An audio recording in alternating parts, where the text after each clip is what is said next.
ॐ तव कथामृतं तप्तजीवनं कविभिरीरितं कल्मषापहं श्रवणमङ्गलं श्रीमदाततं भुवि गृह्णन्ति ये भूरिदा जनाः। শ্রী শ্রী রামকৃষ্ণ কথামৃত তৃতীয় ভাগ, দশম খণ্ড, পঞ্চম পরিচ্ছেদ। সেবক সঙ্গে। রাত 10টা-11টা হইল। ঠাকুর ছোট খাটটিতে তাকিয়া ঠেসান দিয়া বিশ্রাম করিতেছেন। মণি মেঝেতে বসিয়া আছেন। মণির সহিত ঠাকুর কথা কহিতেছেন। ঘরের দেওয়ালের কাছে সেই পিলসুজের উপর প্রদীপে আলো জ্বলিতেছে। ঠাকুর অহেতুক কৃপা সিন্ধু, মনির সেবা লইবেন। শ্রীরামকৃষ্ণ: দেখো, আমার পাটা কামড়াচ্ছে, একটু হাত বুলিয়ে দাও তো। মণি ঠাকুরের পাদমূলে ছোট্ট খাটটির উপর বসিলেন ও কোলে তাহার পা দুখানি লইয়া আস্তে আস্তে হাত বুলাইতেছেন। ঠাকুর মাঝে মাঝে কথা কহিতেছেন। শ্রীরামকৃষ্ণ সহাস্যে: আজ সব কেমন কথা হয়েছে? মণি: আজ্ঞা, খুব ভালো। শ্রীরামকৃষ্ণ সহাস্যে: আকবর বাদশাহের কেমন কথা হলো? মণি: আজ্ঞা, হ্যাঁ। শ্রীরামকৃষ্ণ: কি বলো দেখি। মণি: ফকির আকবর বাদশাহের সঙ্গে দেখা করতে এসেছিল। আকবর শাহ তখন নামাজ পড়ছিল। নামাজ পড়তে পড়তে ঈশ্বরের কাছে ধন দৌলত চাচ্ছিল। তখন ফকির আস্তে আস্তে ঘর থেকে চলে যাবার উপক্রম করলে। পরে আকবর জিজ্ঞাসা করাতে বললে, যদি ভিক্ষা করতে হয় ভিখারির কাছে কেন করব? শ্রীরামকৃষ্ণ: আর কি কি কথা হয়েছিল? মণি: সঞ্চয়ের কথা খুব হলো। শ্রীরামকৃষ্ণ সহাস্যে: কি কি হলো? মণি: চেষ্টা যতক্ষণ করতে হবে বোধ থাকে ততক্ষণ চেষ্টা করতে হয়। সঞ্চয়ের কথা সিথিতে কেমন বলেছিলেন? শ্রীরামকৃষ্ণ: কি কথা? মণি: যে তার উপর সব নির্ভর করে তার ভার তিনি লন। নাবালকের যেমন অছি সব ভার নেয়। আর একটি কথা শুনেছিলাম যে নিমন্ত্রণ বাড়িতে ছোট ছেলে নিজে বসবার জায়গা নিতে পারে না, তাকে খেতে কেউ বসিয়ে দেয়। শ্রীরামকৃষ্ণ: না, ও হলো না। বাপে ছেলের হাত ধরে লয়ে গেলে সে ছেলে আর পড়ে না। মণি: আর আজ আপনি 3 রকম সাধুর কথা বলেছিলেন। উত্তম সাধু সে বসে খেতে পায়। আপনি ছোকরা সাধুটির কথা বললেন। মেয়েটির স্তন দেখে বলেছিল বুকে ফোঁড়া হয়েছে কেন। আরও সব চমৎকার চমৎকার কথা বললেন, সব শেষের কথা। শ্রীরামকৃষ্ণ সহাস্যে: কি কি কথা? মণি: সেই পম্পার কাকের কথা। রাম নাম অহর্নিশি জপ করছে, তাই জলের কাছে যাচ্ছে কিন্তু খেতে পারছে না। আর সেই সাধুর পুঁথির কথা, তাতে কেবল ওং রাম এইটি লেখা। আর হনুমান রামকে যা বললেন। শ্রীরামকৃষ্ণ: কি বললেন? মণি: সীতাকে দেখে এলুম, শুধু দেহটি পড়ে রয়েছে, মন প্রাণ তোমার পায়ে সব অর্পণ করেছেন। আর চাতকের কথা, ফটিক জল বই আর কিছু খাবে না। আর জ্ঞানযোগ আর ভক্তিযোগের কথা। শ্রীরামকৃষ্ণ: কি? মণি: যতক্ষণ কুম্ভ জ্ঞান ততক্ষণ আমি কুম্ভ থাকবেই থাকবে। যতক্ষণ আমি জ্ঞান ততক্ষণ আমি ভক্ত, তুমি ভগবান। শ্রীরামকৃষ্ণ: না, কুম্ভ জ্ঞান থাকুক আর না থাকুক, কুম্ভ যায় না। আমি যাবার নয়, হাজার বিচার করো, ও যাবে না। মণি খানিকক্ষণ চুপ করিয়া রহিলেন, আবার বলিতেছেন। মণি, কালীঘরে ঈশান মুখুজ্জের সঙ্গে কথা হয়েছিল। বড় ভাগ্য, তখন আমরা সেখানে ছিলাম আর শুনতে পেয়েছিলাম। শ্রীরামকৃষ্ণ সহাস্যে, হ্যাঁ, কি কথা বলো দেখি। মণি, সেই বলেছিলেন কর্মকাণ্ড আদিকাণ্ড। শম্ভু মল্লিককে বলেছিলেন, যদি ঈশ্বর তোমার সামনে আসেন তাহলে কি কতকগুলো হাসপাতাল ডিসপেন্সারি চাইবে? আর একটি কথা হয়েছিল, যতক্ষণ কর্মে আসক্তি থাকে ততক্ষণ ঈশ্বর দেখা দেন না। কেশব সেনকে সেই কথা বলেছিলেন। শ্রীরামকৃষ্ণ, কি? মণি, যতক্ষণ ছেলে চুষি নিয়ে ভুলে থাকে ততক্ষণ মা রান্নাবান্না করেন। চুষি ফেলে যখন ছেলে চিৎকার করে তখন মা ভাতের হাঁড়ি নামিয়ে ছেলের কাছে যান। আর একটি কথা সেদিন হয়েছিল। লক্ষ্মণ জিজ্ঞাসা করেছিলেন, ভগবানকে কোথা কোথা দর্শন হতে পারে? রাম অনেক কথা বলে তারপর বললেন, ভাই, যে মানুষে উর্জিতা ভক্তি দেখতে পাবে, হাসে কাঁদে নাচে গায়, প্রেমে মাতোয়ারা, সেইখানে জানবে যে আমি ভগবান আছি। শ্রীরামকৃষ্ণ, আহা আহা। ঠাকুর কিয়ৎক্ষণ চুপ করিয়া রহিলেন। মণি, ঈশানকে কেবল নিবৃত্তির কথা বললেন। সেই দিন থেকে অনেকের আক্কেল হয়েছে। কর্তব্য কর্ম কমাবার দিকে ঝোঁক। বলেছিলেন লঙ্কায় রাবণ মল, বেহুলা কেঁদে আকুল হলো।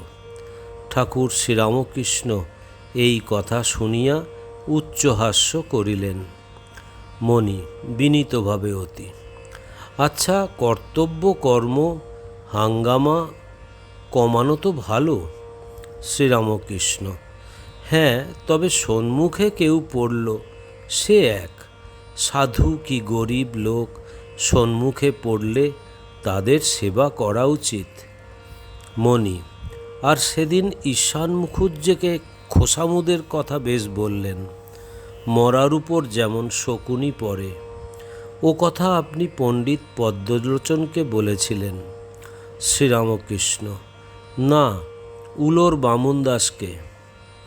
কিয়ৎ পরে মণি ছোট খাটের পার্শ্বে পাপসের নিকট বসিলেন। ঠাকুরের তন্দ্রা আসিতেছে। তিনি মণিকে বলিতেছেন, তুমি শোওগে, গোপাল কোথায় গেল? তুমি দৌড় ভেজিয়ে রাখো। পরদিন সোমবার। শ্রীরামকৃষ্ণ বিছানা হইতে অতি প্রত্যুষে উঠিয়াছেন ও ঠাকুরদের নাম করিতেছেন। মাঝে মাঝে গঙ্গা দর্শন করিতেছেন। এদিকে মা কালীর ও শ্রী শ্রী রাধাকান্তের মন্দিরে মঙ্গলারতি হইতেছে। মণি ঠাকুরের ঘরের মেঝেতে শুইয়াছিলেন। তিনিও শয্যা হইতে উঠিয়া সমস্ত দর্শন করিতেছেন ও শুনিতেছেন। প্রাতকৃত্যের পর তিনি ঠাকুরের কাছে আসিয়া বসিলেন। ঠাকুর আজ স্নান করিলেন। স্নানান্তে কালীঘরে যাইতেছেন। মণি সঙ্গে আছেন। ঠাকুর তাহাকে ঘরে তালা লাগাইতে বলিলেন। কালীঘরে যাইয়া ঠাকুর আসনে উপবিষ্ট হইলেন ও ফুল লইয়া কখনো নিজের মস্তকে কখনো মা কালীর পাদপদ্মে দিতেছেন।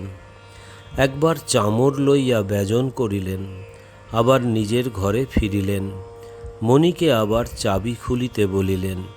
ঘরে প্রবেশ করিয়া ছোট খাটটিতে বসিলেন। এখন ভাবে বিভোর। ঠাকুর নাম করিতেছেন।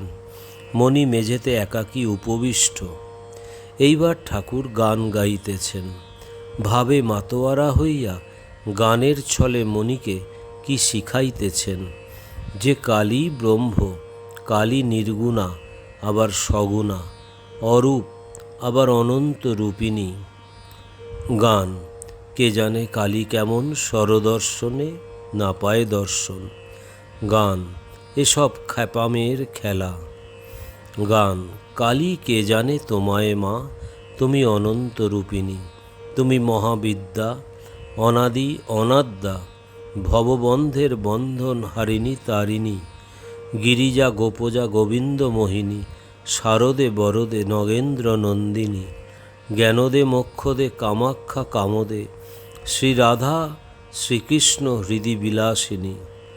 গান তারিণী এবার তরিতে তেরি করিয়ে, তপন তনয় ত্রাসে ত্রাসিত প্রাণ যায়, জগৎ অম্বে জনপালিনী, জনমোহিনী জগৎ জননী, যশোদা জঠরে জনম লইয়ে, সহায় হরি লীলায়।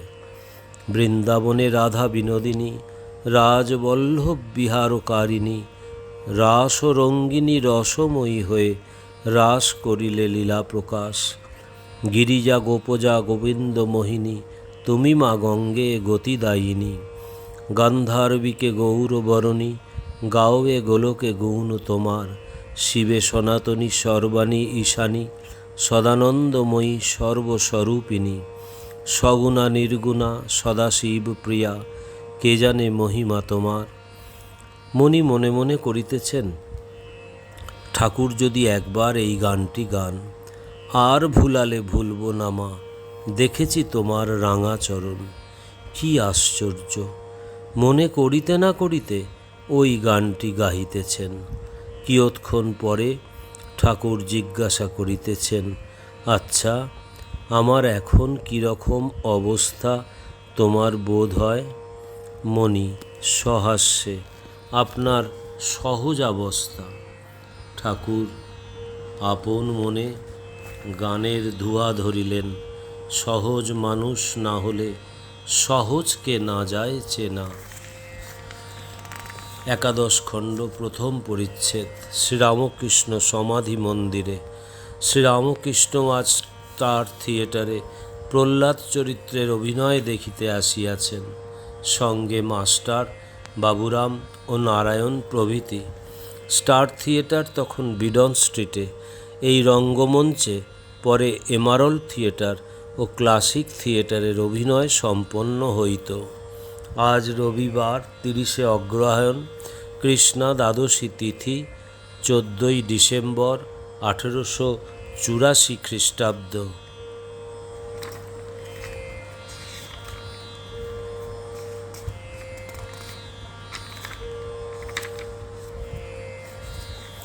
শ্রীরামকৃষ্ণ একটি বক্সে উত্তরাস্য হইয়া বসিয়া আছেন। রঙ্গালয় আলোকাকীর্ণ। কাছে মাস্টার, বাবুরাম ও নারায়ণ বসিয়া আছেন। গিরিশ আসিয়াছেন। অভিনয় এখনও আরম্ভ হয় নাই। ঠাকুর গিরিশের সঙ্গে কথা কহিতেছেন। শ্রীরামকৃষ্ণ সহাস্যে, বা তুমি বেশ সব লিখেছ। গিরিশ, মহাশয়, ধারণা কই, শুধু লিখে গেছি। শ্রীরামকৃষ্ণ, না, তোমার ধারণা আছে। সেই দিন তো তোমায় বললাম, ভিতরে ভক্তি না থাকলে চালচিত্র আঁকা যায় না। ধারণা চাই। কেশবের বাড়িতে নববৃন্দাবন নাটক দেখতে গিয়েছিলাম। দেখলাম একজন ডেপুটি 800 টাকা মাহিনা পায়। সকলে বললে খুব পণ্ডিত, কিন্তু একটা ছেলে লয়ে ব্যতিব্যস্ত। ছেলেটি কিসে ভালো জায়গায় বসবে, কিসে অভিনয় দেখতে পাবে, এই জন্য ব্যাকুল। এদিকে ঈশ্বরীয় কথা হচ্ছে, তা শুনবে না। ছেলে কেবল জিজ্ঞাসা করছে, বাবা এটা কি, ওটা কি। তিনিও ছেলে লয়ে ব্যতিব্যস্ত। কেবল বই পড়েছে মাত্র, কিন্তু ধারণা হয় নাই। গিরিশ, মনে হয় থিয়েটারগুলো আর করা কেন? শ্রীরামকৃষ্ণ, না না, ও থাক, ওতে লোকশিক্ষা হবে। অভিনয় আরম্ভ হইয়াছে।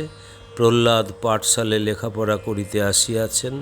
প্রহ্লাদকে দর্শন করিয়া ঠাকুর সস্নেহে প্রহ্লাদ প্রহ্লাদ এই কথা বলিতে বলিতে একেবারে সমাধিস্থ হইলেন।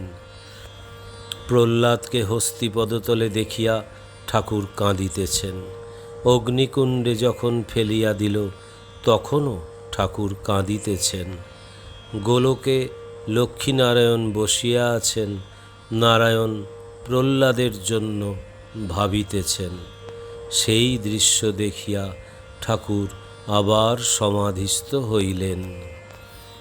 ওম নিরঞ্জনম নিত্যম অনন্তরূপম ভক্তানুকম্পাধীত বিগ্রহং বৈ ঈশাবতারম পরমেশমিড্ডম তং রামকৃষ্ণম শিরসা নমামহম।